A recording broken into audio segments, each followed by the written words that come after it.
수업 시작했습니다. 안녕하십니까? 네. 자, 우리 지난 시간에 취득세 정리해드렸었죠. 네. 자, 오늘은 이제 여러분들 등록면허세 건너뛰고 164페이지로 가도록 하겠습니다.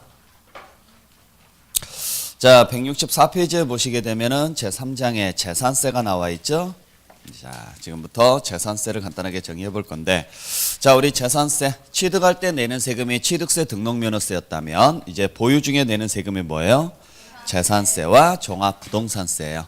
자, 그 중에서 기본이 되는 세금이 재산세입니다. 자, 그래서 재산세는 글자 그대로 재산이 있으면서 내는 세금인데, 우리 시험지에서는 약 한 3문제에서 4문제 정도 출제가 돼요. 그래서 취득세하고 출제 비중은 거의 비슷합니다. 근데 공부할 분량이 취득세보다는 양이 좀 적어요. 그러니까 되도록이면 재산세 쪽을 좀 정리를 좀 빨리 해 주시는 게 좋아요. 아시겠죠? 네. 자, 그러면 한번 보죠. 자, 재산세 글자 그대로 재산이 있으면 내는 세금이다 라는 이야기인데, 자, 재산세라는 세금은 어떤 세금이냐? 재산세라는 세금은 과세 기준일인 6월 1일 현재 법률에 의해서 열거된 자산을 사실상 소유하고 있으면 매년 내는 세금이 바로 재산세예요. 자, 그래서 재산세는 글자 그대로 재산을 가지고 있으면서 내는 세금입니다. 그것도 언제 가지고 있으면 내느냐? 6월 1일 시점이에요. 그래서 6월 1일 시점이 재산세를 판단하는 시점이다. 그래서 뭐라고 하느냐면 성립되는 시점입니다. 이런 식으로 표현을 해요. 아시겠죠? 자, 그것도 어떤 자산에 대해서만 내느냐면 열거된 자산에 한해서만. 그래서 재산세 과세 대상은 열거되어 있습니다. 그리고 그 물건을 판단할 때는 무슨 현황에 의해서 판단하느냐면 사실상 현황에 의해서 판단하도록 되어 있어요. 그래서 현행 재산세가 과세될 수 있는 물건은 지방세법상 총 5개가 열거되어 있는데요. 토지라는 게 있고, 그 다음에 주택이라는 게 있고, 그 다음에 건축물이라는 게 있고, 그리고 선박이라는 게 있고, 그리고 항공기라는 게 있어요. 요 5개의 재산에 대해서만 내는 세금이 뭐다? 재산세다. 반드시 암기하시길 부탁드릴게요. 자, 이 5개는 일단 공통점이 취득세하고 중복이 돼요. 그러니까 우리 지난 시간에 취득세 과세 대상 여러분들 말씀드렸을 건데, 자, 우리 취득세 과세 대상에 뭐가 있었느냐면 부동산이 뭐가 있었어요? 토지 건축물이 들어가죠. 그 다음에 부동산에 준하는 것으로서 선박하고 항공기하고, 그 다음에 기계 장비하고 차량하고 임목이 있었죠.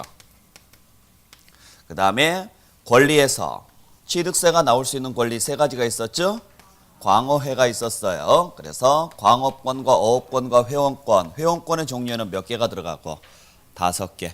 골프, 승마, 콘도, 요트, 종합체육시설 이용 회원권까지 해서 총 5개 들어갑니다. 그래서 총 14개가 우리 과세 대상인데, 그 중에 요 항공기까지가 그대로 다시 어디에서 과세하느냐? 재산세에서 다시 과세가 돼요. 그래서 부동산은 그대로 동일하게 들어옵니다. 토지 건축물은 그대로 똑같이 과세가 되고, 그 다음에 준부동산 중에서는 뭐하고 뭐만? 선박하고 항공기까지만 과세가 되고, 그 외에 기계라든지 또는 차량, 임목, 권리 이런 것들은 재산세에서 과세 안 돼요. 잘 보셔야 돼요. 그리고 토지부터 항공기까지는 그 과세 범위가 취득세하고 똑같습니다. 그래서 취득세에서 과세되는 토지, 건축물, 선박, 항공기는 그대로 어디에서 과세된다? 재산세에서 과세된다. 자, 그래서 특히 여러분들이 주의하셔야 될 게 요 차량 같은 경우야. 차량은 취득세에서는 과세되더라도 재산세에서는 과세 안 돼요. 재산세 대신 뭐가 나와요? 자동차세가 나오죠. 그러니까 우리 자동차세도 매년 내잖아요. 그래서 자, 자동차세가 나오니까 우리가 지금 배우는 이 재산세의 범위에, 그 재산세라는 범위에서 재산이라는 범위에 차량은 들어간다, 안 들어간다? 안 들어간다. 꼭 기억을 좀 해주시길 부탁드릴게요.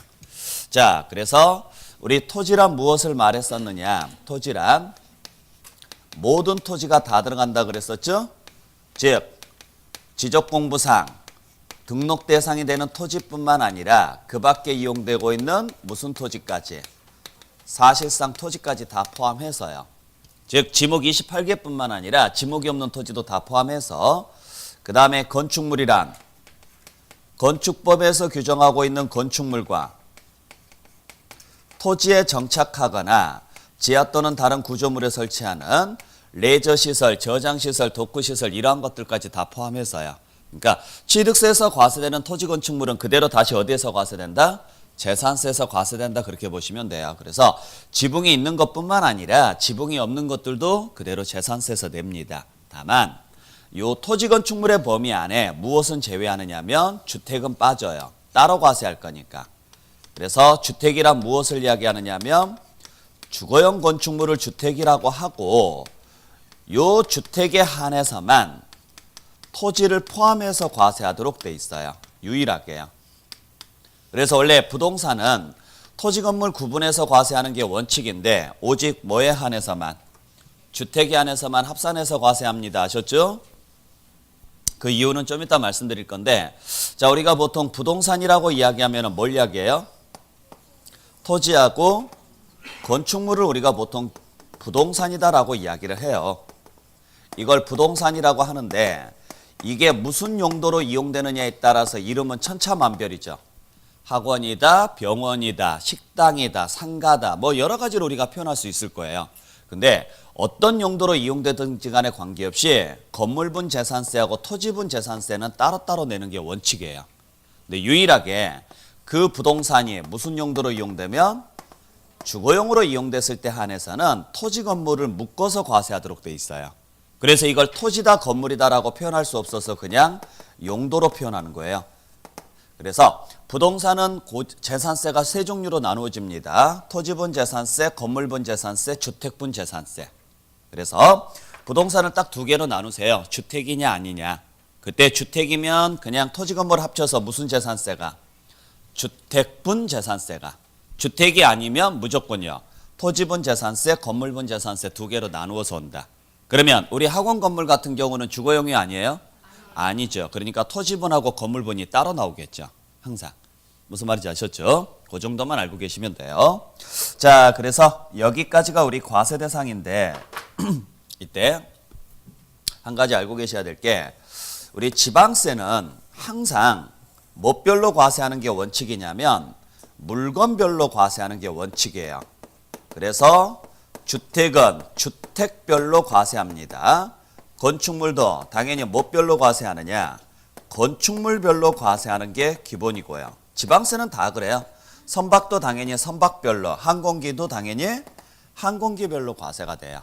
취득세도 다 마찬가지였고요. 근데 유일하게 재산세에서 요 토지에 한해서만 유일하게 뭐별로 과세하느냐? 소유자별로 과세합니다. 그래서 재산세에서 토지만 무슨 구조라고 이야기하느냐면 사람 보고 계산한다 그래서 인세입니다 이런 식으로 표현을 해요. 그 이유도 좀 이따 말씀드릴게요. 자, 그래서 여기까지가 과세 대상입니다. 자, 근데 이 중에 하나 보셔야 될 게 있어요. 요 주택에 대해서는 여러분들이 좀 주의하셔야 될 게 하나 있는데, 자, 유일하게 부동산 중에서 토지를 포함해서 과세하는 것은 주택밖에 없어요. 그러려면 이 토지를 어디까지를 주택 토지로 볼 것이냐 이게 문제가 생겨요. 그때 부수 토지에 경계가 명백하지 아니할 때가 있어요. 부수 토지의 경계가 명백하지 아니하면 그때는 어디까지를 보느냐? 바닥 면적의 10배까지를 부수 토지로 봅니다. 자, 그래서 여러분들 교재 보시면은 지금 다음 장 166페이지에 나와 있어요. 자, 166페이지에 보시면은 3번의 주택에서 양가를 1번 보시면 주택의 부수토지의 경계가 명백하지 아니하면 그 주택의 바닥 면적의 몇 배? 10배 해당하는 토지를 부수토지로 본다 이런 이야기죠. 즉 단독주택을 지금 이야기하는 건데, 자, 단독주택은 토지하고 건물이 구분되어 있잖아요. 문제는 이게 주택이었을 때 어디까지를 주택 토지로 볼 것이냐. 보통 일반적으로는 이 부수토지가 육안으로 확인이 돼야 안 돼요? 되죠? 자, 여러분들이 땅을 샀어요. 그리고 집을 지어요. 담장을 칠 거예요, 안 칠 거예요? 어디까지 담장을 칠 거예요? 그래요. 그래서 우리나라는 담장 문화가 발달되어 있기 때문에 그 담장이 쳐져 있는 부분까지를 주택 토지로 봐요. 근데 전원주택 같은 경우가 문제가 생겨요. 담장 안 치고 만들어 놨을 때 딱 들어갔는데 어디까지가 이 사람 토지인지 육안으로 확인돼야 안 돼요? 안 되죠. 그래서 그때는 토지대장이나 건물대장에 면적 나와 있죠. 그래서 건축물대장에 봤더니 바닥 면적이 50제곱미터고 토지대장을 봤더니 600제곱미터예요. 그러면 경계가 분명하지 아니하면 요 바닥 면적의 몇 배? 10배. 그러면 500제곱미터까지는 무슨 토지로 보고? 주택 토지로 보라고요. 그래서 이거 묶어서 무슨 세금 내십시오? 주택분 재산세가 부과가 될 것이고요. 나머지 100제곱미터 남았죠? 이건 그냥 토지로 봐요. 그래서 여기에 대해서는 그냥 토지분 재산세가 나와요. 그래서 나는 주택만 가지고 있는데 토지분 재산세가 나왔다. 이 말은 바닥 면적의 몇 배를 넘었다? 10배를 넘었다. 그렇게 보시면 돼요. 네. 두 번째. 자, 우리 주택은 두 종류로 나눕니다. 하나는 단독주택이고 또 하나는요. 공동주택으로 나누죠. 그때 단독주택은 몇 개의 집이에요? 하나죠. 공동주택은요. 여러 개의 주택이에요. 자, 그중에 다가구 주택 혹시 배우셨어요? 뭔지 아시겠어요, 이거? 네. 자, 다가구 주택을 판단할 때 문제가 생겨요. 이 다가구 주택을 전체를 하나로 놓고 보고 판단할 것이냐, 즉 전체를 한 구의 주택으로 보고 판단할 것이냐, 아니면 1가구가 독립하여 구분 사용할 수 있도록 구획된 부분을 한 개의 집으로 보고 판단할 것이냐. 그때 세법에서는 전체로 보지 말고 1가구가 독립하여 구분 사용할 수 있도록 구획된 부분을 하나의 집으로 봐요. 자, 그래서 문제가 생기는 게 다가구 주택은 단독주택이에요, 공동주택이에요? 이거 단독주택이거든요, 건축법상. 근데 이게 왜 단독주택이에요? 다세대는 공동주택이라고 그래요. 다가구는 단독주택이라고 그러고요. 그죠? 근데 왜 다가구가 단독주택이에요? 면적이요? 면적이 아니죠. 다가구가 단독주택이 될 수밖에 없는 이유는 등기가 하나로 나오기 때문에 그래요. 구분 등기가 안 돼 있으니까. 그렇죠. 다세대는 구분 등기 돼 있어요, 안 돼 있어요? 돼 있어요. 물론 다세대하고 다가구하고 층수라든지 면적 차이가 좀 나긴 나요. 나는데 실질적인 차이는 구분 등기 되느냐 안 되느냐예요. 그러니까 다가구는 구분 등기가 안 돼 있는 거고 다세대는요. 구분 등기가 되어 있어요. 무슨 말인지 아셨죠? 근데 문제는 우리는 등기로 판단해요, 사실로 판단해요. 그래서 보면 다가구하고 다세대하고 별 차이 안 나요. 다세대도 여러 세대가 살죠. 다가구도 여러 세대가 살아요.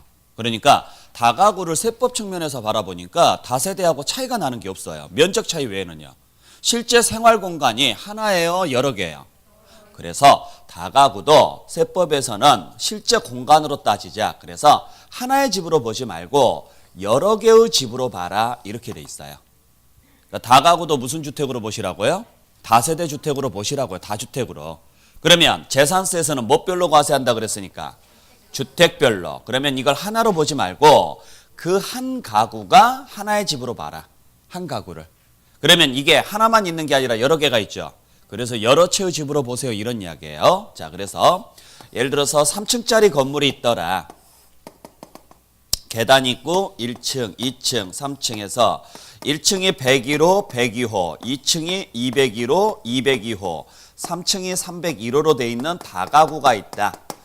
그러면 등기상으로는 한 사람 명의니까 등기가 하나로 나오겠지만 실제로는 생활 공간이 101호, 102호, 201호, 202호, 301호가 독립되어 있죠. 이건 5개의 집으로 보라고요. 그래서 세금 계산할 때는 101호에 대한 재산세, 102호에 대한 재산세 이렇게 해서 총 몇 번? 5번을 따로따로 계산해 주세요. 그래서 1가구가 독립하여 구분해서 사용할 수 있는 부분을 하나의 집으로 보십시오. 그래서 주택별로 계산해 주십시오. 여기에 대한 재산세 따로, 여기에 대한 재산세 따로 이런 식으로요. 이걸 통째로 잡고 세율 곱해가지고 세금 계산하는 구조. 이렇게 하지 마시라고요. 아셨죠? 자, 그래서 내가 집이 5채가 있어요. 5채가 있으면 5채가 있는데 떨어져 있으면 구분 등기 했겠죠. 근데 그냥 하나의 토지에 블록처럼 쌓아놓은 게 바로 뭐예요? 다가구예요. 그러니까 내 집은 5개인데 단지 그냥 하나의 공간에 쌓아놓다 보니까 등기를 그냥 몇 개만 하면 돼요. 하나만. 그게 다가구로 봐요. 그래서 꼭 기억하시기 바랍니다. 건축법에서는 다가구를 등기가 하나니까 단독으로 보지만 세법에서는 다가구도요. 다세대하고 똑같이 취급하시라고요. 그러니까 우리가 흔히 말할 때 양도소득세 가면 우리 1세대 1주택을 배우거든요. 그걸 실무에 나가면 사람들이 다 1가구 1주택이라 그래요. 그러니까 1가구 1주택이나 1세대 1주택이나 무슨 차이냐고요. 차이 없어요. 따지고 보면 가구나 세대라는 말에 큰 차이가 안 나는 거예요. 단지 이제 건축법에서 규정하기 위해서 세대하고 가구를 구분해 놓은 거죠. 그래서 다가구냐 다세대냐. 근데 세법에서는 등기로 따질 필요 없이 뭘로 따지니까 사실상 꼭 기억하시기 바랍니다. 그래서 양가로 2번에 보시면은 다가구 주택 나와 있죠. 거기에 뭐라고 돼 있느냐. 건축법 시행령에 따른 다가구 주택은 그 다음에 뭐라고 돼 있어요? 1가구의 동그라미. 1가구가 독립하여 구분 사용할 수 있도록 구획된 부분을 1구의 주택으로 본다. 1구의 동그라미. 1구라는 말은 한 개의 주택으로 본다 이 말이에요. 그러면 이게 하나 있어요? 여러 개 있어요? 그래서 이게 다가구예요. 그러니까 다가구는 다주택으로 보시라고요. 세법에서 건축법에서까지 다주택으로 보시면 안 돼요. 자, 그 다음에 세 번째 겸용주택이 있어요. 자, 겸용주택이라는 것은 무슨 주택을 말하느냐. 하나의 건물에 주거 부분하고 즉 주택 부분하고 주거 외읍 부분이 동시에 복합되어 있는 것을 우리는 무슨 주택이라고 하느냐면 겸용주택이라고 그래요. 자, 그러면 문제는 주택 부분은 주거 부분은 주택이 아니에요? 주택 맞죠? 주거 외읍 부분은 주택이 아니에요? 아니라는 거죠. 아시겠어요? 그러니까 실무에서는 보통 우리가 상가주택이라고 이야기하는 것들을 말하는데 그러면 여기에 대해서는 고지서가 몇 장이 오느냐? 3장이 온다는 이야기죠. 왜냐하면 주거 부분은 주택으로 보니까 당연히 토지건물 합쳐서 주택분 재산세, 주거 외읍 부분은 토지분 재산세, 건물분 재산세. 그래서 내가 상가주택을 가지고 있게 되면 항상 고지서가 몇 장 오느냐면 3장 와요. 건물분 재산세와 토지분 재산세와 주택분 재산세가요. 아셨어요? 자, 문제는 원래 주거 부분은 당연히 주택인데 이 주거 외읍 부분도 주택으로 봐주는 경우가 있어서 문제예요. 그 경우가 어떤 경우냐면 그 건물이 한 구의 건물이었을 때요. 자, 그래서 한 구의 건물로서 주거 면적이 전체의 100분의 50 이상이면 그때는 그냥 전부 뭘로 보느냐면 주택으로 봅니다. 바꿔서 말하면 그렇지 않다면 그때는 정상적으로요. 주거 부분만 주택으로 봐요. 그 말은 주거 외읍 부분은 주택이다 아니다? 아니에요. 근데 이게 만약에 한 동의 건물이었다면 그때는 무조건 주거 부분만을 주택으로 봅니다. 자, 그래서 보시면 아시겠지만 원칙은 무슨 부분만? 주거 부분만 주택으로 보는 게 원칙이에요. 이게 기본인데 딱 하나 전체를 다 주택으로 봐주는 경우가 있다. 그러려면 몇 프로 이상이 돼야 돼요? 50% 이상, 주거 부분이 50% 이상이 돼야 되는데 그게 한 구의 건물이었을 때예요. 꼭 기억을 좀 해주셔야 돼요.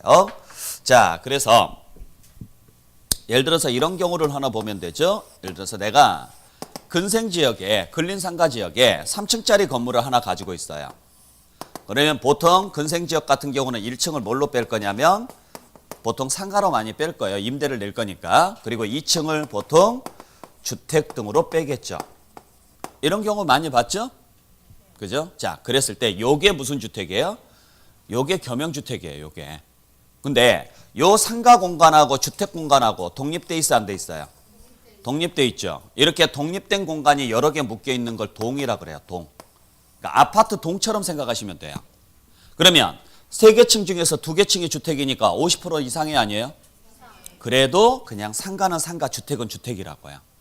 그러니까 동으로 판단할 때는 50% 여부 따진다 안 따진다? 안 따진다. 그냥 상가는 상가고 주택은 주택이다 이렇게 가는 거예요. 이해하셨죠? 근데 요 상가 부분, 1층 상가 부분 내부를 봤더니 일부를 주거용으로 쓰고 있다 이거예요. 그러면 같은 공간 내에 2개 이상의 용도가 들어갔죠. 요게 1구라고 이게. 이때는 뭐 따지라고요? 50% 여부 따지라고요. 그래서 주거 면적이 50% 이상이면 그냥 이거 전부 뭘로 보시라고요? 주택으로 보세요. 이런 구조예요. 그래서 단층 같은 경우도 많이 있고 예를 들어서 꽃집을 한다든지 아니면 분식집을 한다든지 이런 경우에는 굳이 2, 3층이 아니라 단층 구조로 돼 있는데 주거 공간하고요. 영업 공간이 같이 붙어 있죠. 그때는 주거 공간이 50% 이상이면 그냥 영업 공간 무시하고 그냥 뭘로 가라고요? 전부 주택으로 가시고 만약에 주거 공간이 50% 이상이 아니면 그냥 주택만 주택이고 상가 쪽은 상가예요. 아셨죠? 이론상으로 그렇게 가요. 물론 실무에서는 그걸 확인하기가 쉽지 않으니까 그렇게 잘 과세가 잘 안 돼요. 그러니까 이론상으로만 알고 계시면 돼요. 우리 시험 목적상으로만. 자, 그래서 이런 식으로 보시면 되고 뭐 비슷한 케이스로 뭐가 있느냐면 여러분들 명절 때 시골 가보시면 집 있고 보통 집 옆에 창고 있어요 없어요? 있죠. 이것도 겸용주택이에요. 따지고 보면. 그러니까 당연히 주거 부분이 있고 주거 외부 부분이 있는데 비록 건물이 떨어져 있어도 동일대지 안에 들어가 있거든요. 같은 울타리 안에. 그러면 이것도 겸용주택이에요. 그러면 같은 평면 위에 같이 들어가 있죠. 이게 구예요. 이것도. 자, 그러면 주거 면적이 넓어요? 창고 면적이 넓어요? 그렇죠. 그래서 얘도 그냥 주택으로 보고 주택분 재산세만 나오는 거예요. 이 경우도. 이해하셨어요? 네. 그 정도 알고 계시기 바랍니다. 자, 그래서 요 세 가지 꼭 기억하시기 바랍니다. 주택에 대해서 부스터즈 경계가 명백하지 아니하다. 10배. 다가구 주택이 나오면 하나의 집으로 보지 마시고 다주택으로 보십시오. 그래서 1가구가 독립하여 구분 사용할 수 있도록 구획된 부분을 한 구의 주택으로 보십시오. 자, 그 다음에 하나의 건물에 주거 공간과 주거 외부 공간이 동시에 겸용되어 있다면 그게 한 구의 건물일 때 주거 면적이 50% 이상이면 전부 주택으로 보고 그 외에는 무조건 주거 부분만을 주택으로 본다. 잘 정리해 주시길 부탁드릴게요. 자, 그래서 여기까지가 재산세 과세 대상입니다. 자, 그러면 이제 뭘 살펴볼 거냐. 그대로 넘겨서 자, 180페이지로 쭉 넘겨보세요. 자, 재산세는 6월 1일 현재 법률에 의해서 열거된 토지, 주택, 건축물, 선박, 항공기를 소유하고 있으면 내는 세금이 재산세다. 그렇다면 재산세는 누가 내야 됩니까? 이 문제. 자, 납세의무자 문제인데 재산세에서 제일 많이 나오는 문제가 납세의무자예요. 그러니까 납세의무자는 정확하게 여러분들 체킹을 좀 해주셔야 될 것 같아요. 자, 그러면 당연히 재산세는 누가 내는 세금이에요? 그렇죠. 재산세는 소유자가 내는 세금이죠. 그것도 어떤 소유자가 내느냐면 사실상 소유자가 납세의무자입니다. 사실상. 그것도 어느 시점의 소유자가? 6월 1일요. 그래서 납세의무자를 판단하는 시점은 6월 1일 시점이에요. 6월 1일 현재 사실상 소유자가 납세의무자가 되는 거죠. 되게 단순하게 가셔야 돼요. 그러니까 1년 365일 중에서 딱 하루만 봐요. 6월 1일 시점에 당신 거예요? 아니에요? 이것만 따져요. 당신이 언제부터 가지고 있었어? 이런 거 본다 안 본다? 전혀 안 봐요. 그래서 6월 1일 시점에 당신 거면 무조건 내시고 당신 게 아니면 내지 마세요. 이런 구조예요. 아셨죠? 되게 단순하게 가시면 돼요. 자, 그래서 재산세 납세의무자는 6월 1일 현재 누가 납세의무자? 사실상 소유자가 납세의무자예요. 네, 문제는 그 사실상 소유자가 2명 이상일 때가 있어요. 그걸 무슨 재산이라고 하느냐? 공유재산이라고 합니다. 그러면 그때는 어떻게 부과할 겁니까? 그냥 깔끔하게 각자 지분대로만 내요. 그래서 지분권자를 납세의무자라고 그래요. 그러니까 네 지분에 대해서는 네가 내, 내 지분에 대해서는 내가 낼 테니까. 아셨죠? 그러면 이렇게 지분별로 과세하려면 뭐가 있어야 되느냐? 지분 표시가 있어야 돼요. 근데 만약에 지분 표시가 없어요. 그러면 어떻게 할 겁니까? 그러면 그냥 지분은 균등한 걸로 봐. 즉 n분의 1 해. 이런 식이에요. 되게 깔끔하죠? 그러니까 그냥 더치페이 하자 이야기예요. 예를 들어서 3명이 공동으로 소유하고 있어요. 갑을병 3사람이 공동으로 소유하고 있다. 근데 지분을 봤더니 4대 3대 3이다. 그러면 나온 세금의 40%는 누구에게? 갑에게, 30%는 을에게, 나머지 30%는 병에게 이렇게 부과한다고요. 그래서 각자 니들 지분대로 내. 근데 지분 표시가 안 돼 있어요. 그러면 그냥요. n분의 1이에요. 3명이니까 3분의 1씩 부과할 거야 이야기예요. 그러면 각자 자기 거에 대해서만 내면 되는 거죠. 그래서 재산세는 죽었다 깨어나도 연대 납세물 하는 건 없어요. 네가 못 내면 내가 가족이니까 대신 내줄게. 네가 내 배우자니까 내가 내줄게. 네가 내 자식이니까 내가 내줄게. 이런 경우 있다 없다? 절대 없어요. 무조건 네 건 네가 내, 내 건 내가 낼 테니까 이런 구조로 가요. 아시겠죠? 그래서 공유재산에 대해서 우리 시험제 나올 때 꼭 틀리게 제일 많이 내는 게 뭐냐면 지분이 가장 큰 자를 납세의무자로 합니다. 또는 뭐 시군구에서 지정한 자를 납세의무자로 합니다. 또는 뭐 연장자를 납세의무자로 합니다. 요딴 식으로 많이 내요. 전부 다 틀린 문장. 아시겠어요? 그래서 자, 공유재산에 대해서는 무조건 공유재산은요. 누가 납세의무자예요? 지분권자. 근데 지분 표시가 없으면 지분은 뭐한 것으로 본다? 균등한 것으로 본다. 아셨죠? 그래서 한 사람한테 몰아가는 경우가 있다 없다? 절대 없다라는 이야기예요. 한 사람한테 몰아가는 경우는 절대 없어요. 꼭 확인하시기 바랍니다. 자, 그래서 이 사람들이 납세의무자인데 여기에 예외가 있어요. 자, 지금부터 제가 예외를 설명드릴 테니까 잘 기억을 좀 해주시길 부탁드립니다. 첫 번째가 수탁자 명의로 되어 있는 신탁재산이 있어요. 수탁자 명의로 되어 있는 이 신탁재산에 대한 재산세 납세의무자는 누구냐? 수탁자가 납세의무자입니다. 수탁자가. 자, 그래서 신탁재산에 대한 납세의무자를 물어보면 누가 납세의무자? 수탁자예요. 자, 신탁재산은 누구 재산이에요? 위탁자 재산이에요. 그럼에도 불구하고 누구를 납세의무자라느냐? 수탁자를 납세의무자랍니다. 그 이유가 뭐냐면 징수의 편의 때문에 그래요. 자, 그래서 우리 신탁일 때 맡기는 사람을 누구라 그래요? 위탁자라 그래요. 맡아서 운영하는 사람을 누구라 그래요? 수탁자라 그래요. 그래서 이렇게 위탁자가 수탁자에게 맡기는 행위를 신탁이라고 하거든요. 그러면 수탁자가 재산을 받았어요, 안 받았어요? 받았죠. 받았으니까 취득이거든요. 단 신탁에 의해서 취득했을 때는요. 비과세 줘요. 그래서 취득세는 안 나와요. 문제는 요 수탁자한테는 재산이 두 개가 있어요. 원래 자기 재산을 수탁자 고유재산이라 그래요. 그 다음에 위탁자로부터 받은 신탁재산을 신탁재산이라 그래요. 그때 요 재산에 대한 무슨 세금은 내셔야 되느냐? 재산세는 내야 되는데 요 수탁자 고유재산은 당연히 누구 거예요? 그렇죠. 수탁자 거죠. 그러니까 수탁자가 세금을 내면 돼요. 문제는 위탁자로부터 받은 신탁재산은 누구 재산이에요? 그렇죠. 위탁자가 사실상 소유자입니다. 수탁자는 단순히 명의자일 뿐이죠. 그래서 옛날에는 위탁자가 납세의무자였어요. 이 재산에 대해서. 근데 문제가 생기는 게 뭐냐면 예를 들어서 위탁자가 갑이라는 사람이 있어요. 이 사람이 토지 2개를 신탁을 했어요. 그 다음에 을이라는 사람이 건물하고 토지를 신탁을 했어요. 예를 들어서 신탁을 할 때. 근데 을이 신탁한 요 건물에 대한 재산세를 을이 체납을 합니다. 그러면 해당 지자체에서는 이걸 뭐 할 거냐면 압류를 할 거예요. 압류를. 근데 문제는 압류의 전제 조건이 뭐냐? 체납자 명의로 되어 있는 것만 압류하도록 돼 있어요. 그래서 다른 사람 재산은 건들면 안 되도록 돼 있어요. 근데 문제는 현재 체납자가 누구예요? 위탁자인 을이라고요. 왜? 납세의무자가 위탁자니까. 근데 명의는 누구 명의로 돼 있어요? 수탁자 명의로 돼 있죠. 그래서 문제가 뭐가 생기느냐? 압류를 못하는 문제가 생겨요. 그래서 이게 탈세 온상이었어요.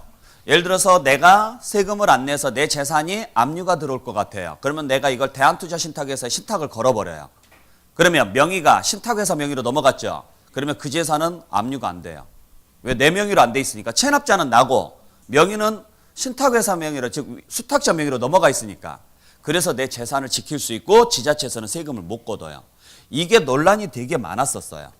그래서 어떻게 하면은 이 문제를 해결할 수 있을까 하다가 고민한 끝에 그러면 납세의무자를 수탁자로 바꾸자. 이렇게 바꿔버린 거예요. 그러면은 그 순간 체납자가 누가 돼요? 수탁자가 돼요. 명의는 지금 누구 명의예요? 수탁자 명의니까 이제 수탁자 재산의 재산인 거죠? 그래서 압류가 가능해졌죠. 이런 식으로. 그러면 수탁자는 억울해 안 억울해요? 억울할 거 없어요. 수탁자는 고지서 받아서 얘한테 통지만 하면 돼요. 네가 신탁해 놓은 재산에 대한 재산세 고지서 왔는데 얼마 왔어? 돈 내. 이렇게 하면 돼요. 그럼 얘가 안 내면 얘는 가만히 있으면 돼요. 왜? 지 것 뺏기는 거죠. 얘 것 뺏기는 게 아니라. 그러니까 결국 아쉬운 사람은 얘예요. 단지 법률 해석상 이게 압류가 안 됐었던 게 이제 압류가 가능해졌다라는 거죠. 그래서 징수의 편의를 위해서 그냥 정책적으로 누구를 납세의무자라는 거예요? 수탁자를. 위탁자 재산임에도 불구하고. 그래서 이제 뭐가 가능해졌어요? 압류가. 그때 주의하셔야 될 게 이때 압류는 다른 재산 건들면 안 돼요. 반드시 체납된 재산만 압류하는 게 원칙이에요. 당연한 이야기죠. 그죠? 다른 재산까지 압류를 해버리면 남의 재산 건드는 셈이 되니까. 그래서 무슨 재산만 압류해라? 체납된. 근데 그 체납된 재산에 다른 재산이 하나 더 있다면 그 재산까지도 압류가 가능합니다. 그 외의 나머지 재산은 압류하면 돼요, 안 돼요? 안 돼요. 그러니까 지금 체납된 재산이 누구 재산이에요? 을의 재산이에요. 근데 을이 그거 외에 다른 게 하나 더 맡긴 게 있죠? 을의 거잖아, 이것도. 여기까지는 압류할 수 있다고요. 그 외에 갑이 신탁한 재산이나 수탁자 고유 재산은 압류하면 된다, 안 된다? 절대 안 돼요. 전부 다 누구 명의로는 돼 있어요? 다 수탁자 명의로는 되어 있지만 갑이 신탁해 놓은 거나 수탁자 고유 재산까지 압류하면 안 되죠. 지금 현재는요. 을이 신탁한 재산에 대해서 거기에 대해서 압류를 했고 그 재산이 속해 있는 신탁에 다른 재산이 있으면 거기까지 압류할 수 있어요. 그 외에 나머지 것은 압류하시면 안 돼요. 자, 그래서 밑에 의제납세의무자에서 1번 수탁자 나와 있죠. 그래서 양가를 1번에 보시면 수탁자 명의로 등기 등록된 무슨 재산은 신탁 재산에 대해서는 두 번째 줄에 누구를 납세의무자로 본다? 수탁자. 자, 그래서 신탁 나오면 누가 납세의무자예요? 수탁자예요. 그리고 양가로 2번에 보시면 자, 수탁자 명의로 등기된 신탁 재산에 대한 재산세가 뭐가 됐다면 체납된 경우에는 두 번째 줄에 재산세가 체납된 해당 재산에 대해서만 무슨 재산만? 체납된 재산만 압류할 수 있다. 바꿔서 말하면 다른 재산 압류하면 안 된다는 이야기인데 그 뒤에 단서가 붙어요. 다만 체납된 재산이 속한 신탁에 다른 재산이 있는 경우에는 그 다른 재산 압류할 수 있다. 어디에 있는 다른 재산? 체납된 재산이 속한 신탁에 있는, 그러니까 무조건 다른 재산이 아니라 체납된 재산이 속해 있는 신탁에 다른 재산이 있다면, 그러니까 지금 현재 여기는 을이 신탁한 재산이 체납이 됐고 그 을이 신탁한 재산에 다른 재산이 있으면 거기까지는 압류할 수 있다고요. 그 외에 갑이 신탁한 재산이나 수탁자 고유 재산은 압류하면 된다, 안 된다? 안 되는 거죠. 거기까지 보시라고. 시험지에서 신탁 문제가 나오면 여기까지 나오니까 꼭 기억하시길 부탁드립니다. 자, 그 다음에 두 번째.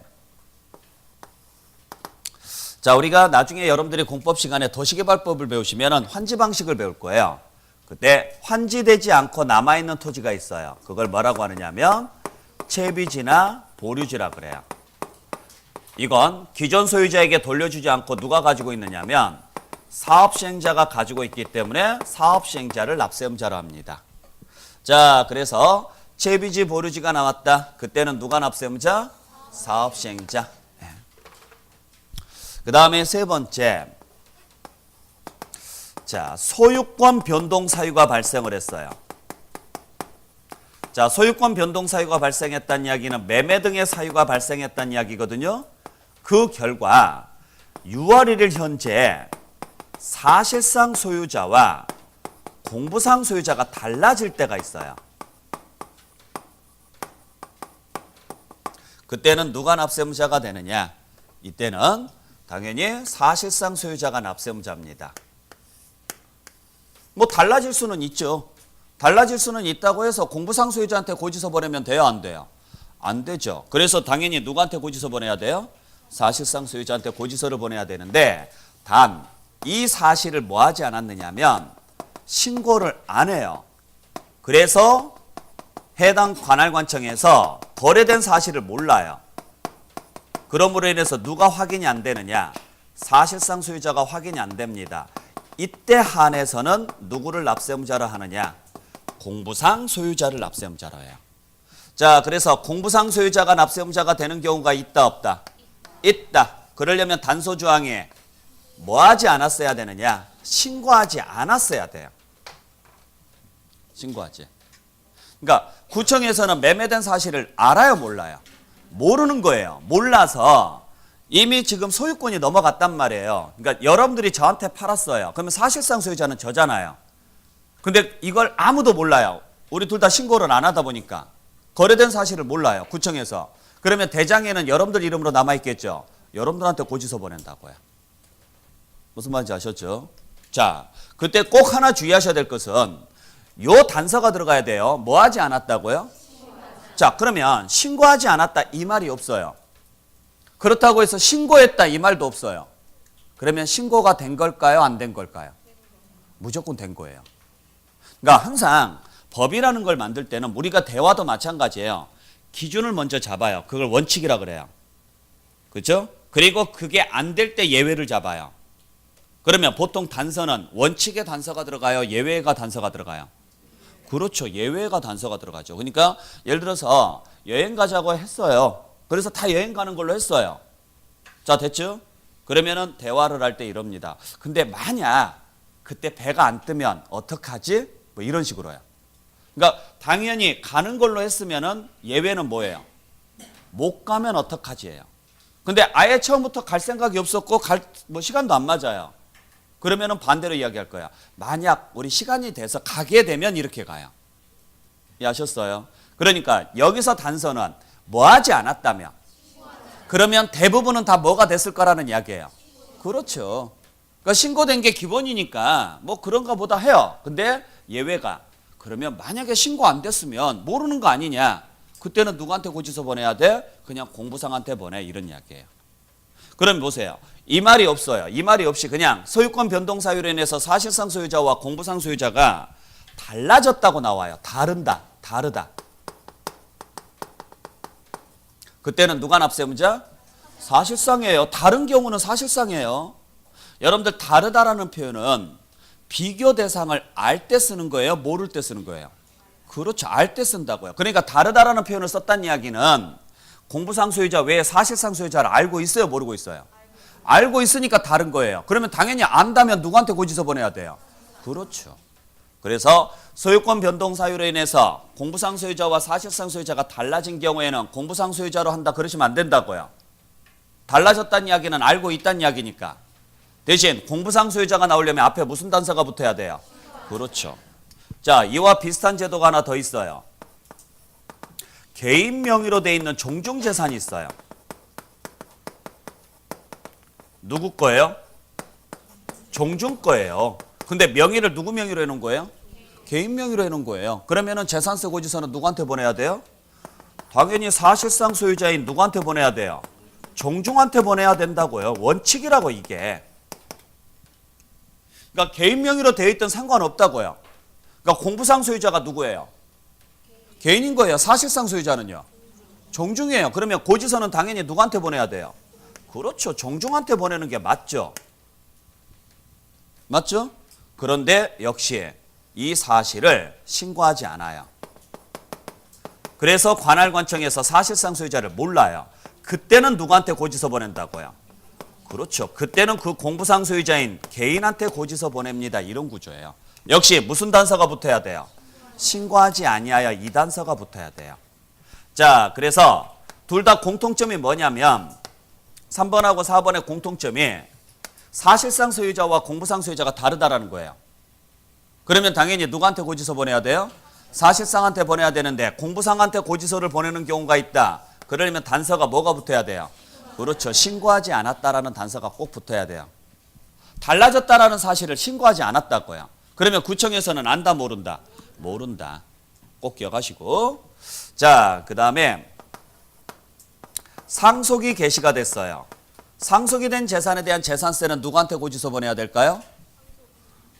당연히 6월 1일 현재 사실상 소유자한테 보내야 돼요. 재산세 납세의무자는 그래서 원칙이 누가 납세의무자예요? 사실상 소유자예요. 아시겠죠? 그런데 상속이 개시가 됐음에도 불구하고 이를 등기도 안 하고 신고도 안 했어요. 6월 1일까지. 그러면 당연히 사실상 소유자를 알아요, 몰라요? 몰라요. 그때 한해서는 누구한테 보내야 됩니까? 이 문제예요. 몰랐을 때. 아셨죠? 이때는 공부상 소유자 그러시면 안 되겠죠? 큰일 나요. 공부상 소유자가 누군지 아시겠죠? 네, 주의하셔야 돼요. 자, 그래서 상속일 때는 공부상 소유자가 아니라 누구한테 보내느냐? 주된 상속인에게 보내야 돼. 주된 상속인. 자, 그래서 주된 상속인에게 고지서를 보내는 경우가 있다. 그러려면 일단 상속이 돼야 되고 그걸 반드시 등기도 안 하고 뭣도 안 했어야 돼요. 그렇죠. 신고도 안 했어야 돼요.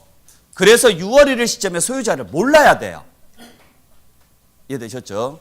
그때는 누구한테 고지서 보낸다? 주된 상속인. 여기서 주된이라는 것은 몇 명을 이야기하느냐면 한 사람을 이야기해요. 그래서 유일하게 재산세에서 한 사람한테 몰아가는 경우는 얘밖에 없어요. 자, 그러니까 잘 생각해 보세요. 상속이 됐어요. 6월 1일 시점에 소유자를 지자체에서는 알까요, 모를까요? 알까요, 모를까요? 자, 여러분들이 상속을 받았어요. 예를 들어서 상속을 받았으면 등기하실 거예요, 안 할 거예요? 언제 하실 거예요? 네? 아니, 그 이론적인 거 이야기하지 마시고 뭐 민법상 이야기하지 마시라고요. 실무상. 예를 들어서 자, 여러분들 뭐 부모님께서 돌아가셔서 상속을 받았다고 쳐요. 언제 등기하실 거예요? 네? 형제가 4명 있어요. 언제 등기하실 거예요? 자, 일단 돌아가셨으니까 장례는 치르셔야 될 거 아니에요. 그렇죠? 장례는 치르시고 그 다음에 뭐 49제 지내실 분들은 지내시고요. 언제 등기하실 거예요? 대부분은요. 한 2-3달 안에 바로 등기 들어가요. 안 해놓으면 불안하니까. 형제간에 싸움 안 날 것 같아요? 그 재산 가지고 형제간에 싸움 안 날 것 같아요. 그대로 놔두면 아무도 등기 안 하고 가만히 놔둘 것 같아요. 여러분들 같으면 놔둘 것 같아요? 택도 없는 소리예요. 네. 어찌됐든지 간에 야 이건 누가 가져갈 거야, 이건 누가 가져갈 거야 100% 이야기한 다음에 뭐 할까요? 다 등기해요. 아셨어요? 그러면 6월 1일 날 사망한 경우가 아니라면 예를 들어서 8월 달에 사망하셨으면 다음 연도 6월 1일까지 10개월이 남았잖아요. 예를 들어서 2월 달에 사망하셨으면 6월 1일까지 3개월이 남았잖아요. 그 사이에 등기나 신고 해놨을까요? 안 해놨을까요? 대부분은 해놨다고요. 90% 이상은. 그러니까 6월 1일 시점에 소유자를 알아요, 몰라요? 알아요. 그래서 상속이 된 재산이어도 상관없다. 6월 1일 시점에 소유자한테 고지서 보내겠다. 그런데 가끔 6월 1일까지 뭣도 안 돼 있고요. 등기도 안 돼 있고 신고도 안 돼 있는 경우가 있다고요. 그러면 등기부를 딱 보거나 아니면 대장을 봐도 여전히 사망하신 분의 이름으로 되어 있잖아요. 요걸 어떻게 할 것이냐 이 문제예요. 무슨 말인지 아셨죠? 그러면 다른 것 같으면은 그분한테 고지서 보내면 되지만 이 경우는 그분이 돌아가셨기 때문에 그분한테 고지서를 보낼 수가 없어요. 그래서 누구한테 보내느냐? 상속인들에게 보내는데 누구냐? 법정 상속인에게 보낸다고요. 왜냐하면 그 중에 누가 받아갈지 아직 모르니까. 근데 법정 상속인이 한 명이 아니라 여러 명이면 문제가 돼요. 그러면 그 중에 누구한테 보내야 되느냐? 모두에게 다 보낸다 이러면 고지서가 수십 장이 날아가요. 그래서 이거 귀찮다. 예를 들어서 건물 하나인데 상속인이 4명이 있어요. 그러면 4명 다 보내면 4장 날아가야죠. 또 하나의 건물이 있어요. 또 4장 날아가야죠. 또 토지가 있어요. 4장 날아가야죠. 그러면 예를 들어서 상속 부동산이 5개고 상속인이 4명이면요. 20장 날아가야 돼요. 이거 귀찮다고요. 그래서 그 법정 상속인 중에서 누구에게 보내느냐? 한 사람에게 보내요. 한 사람에게. 그래서 무슨 글자를 쓰는 거예요? 주된자를 쓰는 거예요. 주된. 여기서 주된 상속인은 누구를 이야기하느냐면 민법상 상속 지분이 제일 큰 자예요. 누군지 아시겠어요? 누구의 배우자? 누구의 배우자? 그래요. 사망하신 분의 배우자분. 그분이 상속지분이 제일 크잖아요. 근데 상속지분이 제일 큰 자가 2명 이상이에요. 그때는 누구한테 고지서 보내느냐?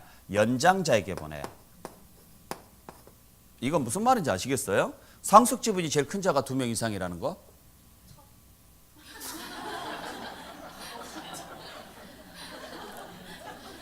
혹시나 해서 그럴까 봐서 지금 물어본 거예요. 자, 갑이 사망하셨어요. 갑이라는 분이 사망하셨다. 그래서 가족관계 등록부를 봤더니 법정상속인애가 누가 있느냐? 갑의 배우자분이 계시고요. 갑의 자녀가 둘이 있었어요. 그러면 법정상속 지분이 어떻게 되느냐? 1대 1대 1이에요. 항상. 단 배우자만요. 0.5를 더 줘요. 그러니까 상속 지분이 제일 큰 자는 이분이에요. 이분의 배우자분. 근데 상속 지분이 제일 큰 자가 2명 이상이라는 건 이분이 2명이 아니라 우리나라는 이분이 2명이 될 수가 없다고요. 이분이 안 계신 거예요. 제발 좀. 무슨 첩기학은 첩기학. 이 사람들만 납잖아요. 그러면 지분이 큰 자가 2명 이상 맞죠? 그때는 연장자한테 보내요. 제일 큰 애한테. 네. 자, 그래서 이분들한테 고지서가 갑니다. 자, 그렇게 알고 계세요.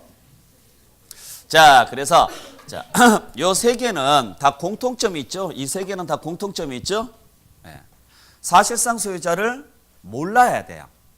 모르니까 누구한테 고지서 보내야 되느냐? 공부상 소유자한테 보낸다. 단 상속일 때는 공부상 소유자한테 보낼 수가 없으니까 누구한테 보낸다?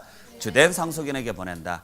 근데 다 뭐하지 않아서 신고하지 않아서. 자, 근데 사실상 소유자를 모르는 경우가 하나 더 있어요. 어떤 경우냐면 소유권 귀속이 분명하지 아니할 때가 있어요.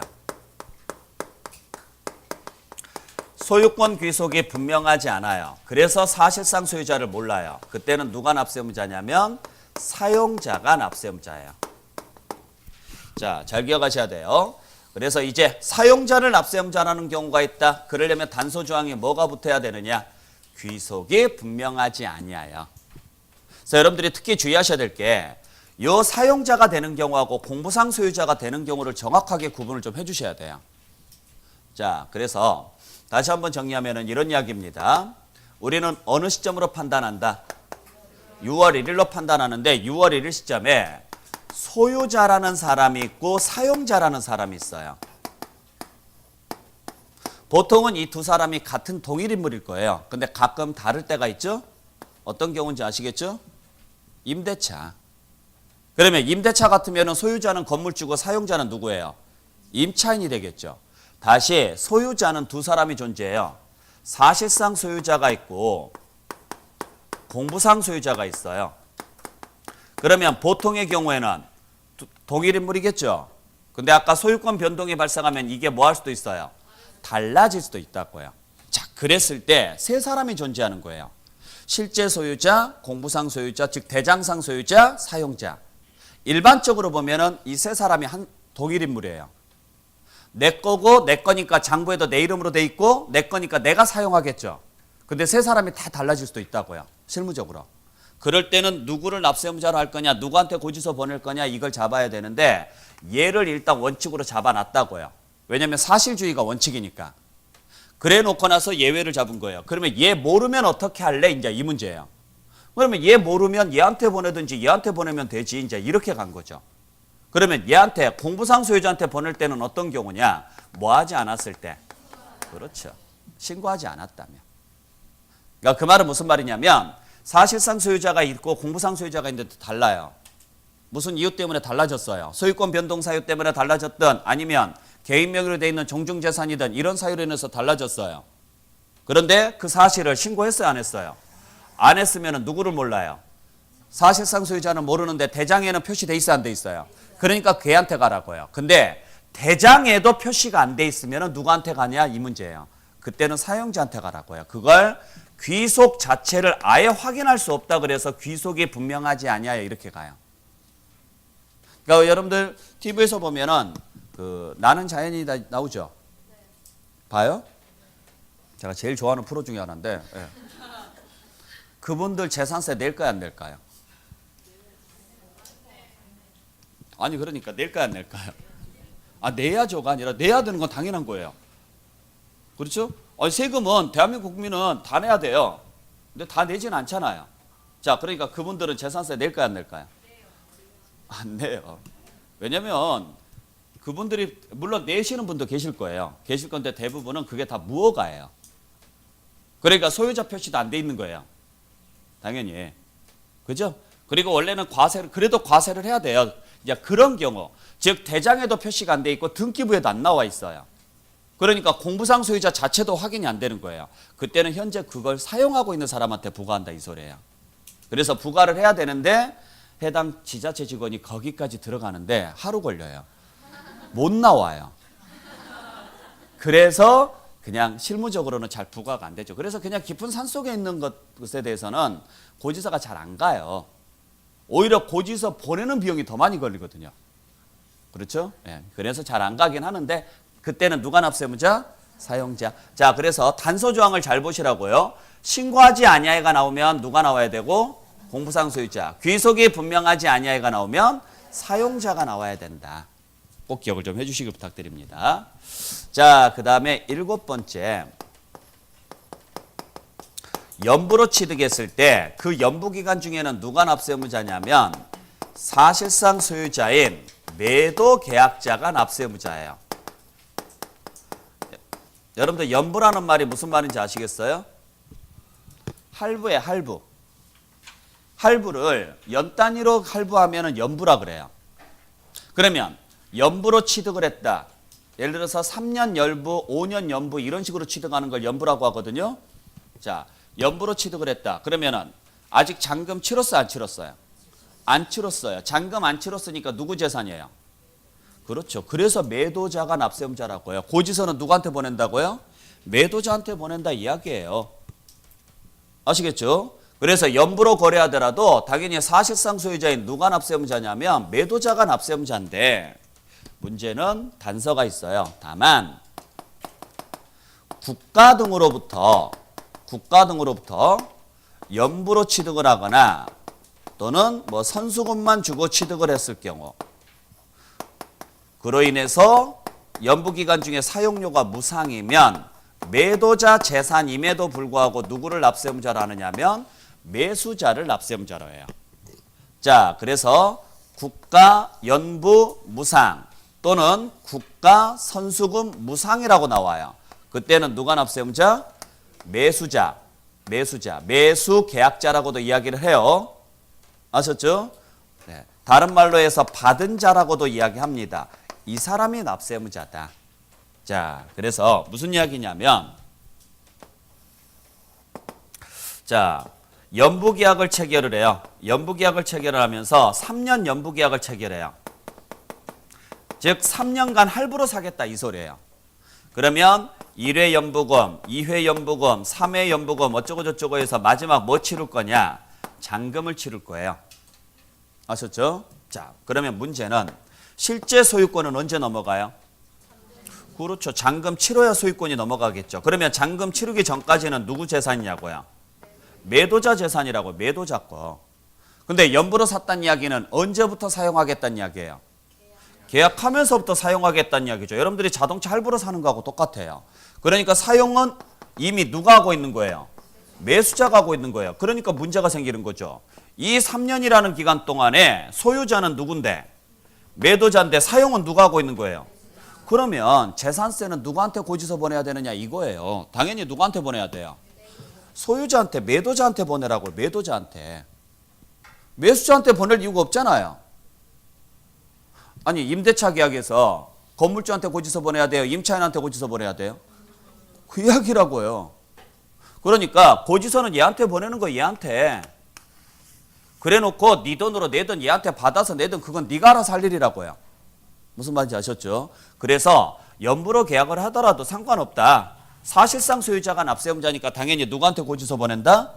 소유자한테 고지서, 즉 매도자한테 고지서를 보내야 되는데 얘가 국가였을 때가 문제예요. 즉 국가로부터 누가 사오느냐? 내가 사요. 그러면 국가 땅이니까 자 국가한테 고지서 보내야 되는데 국가는 법률상 비과세 대상이에요.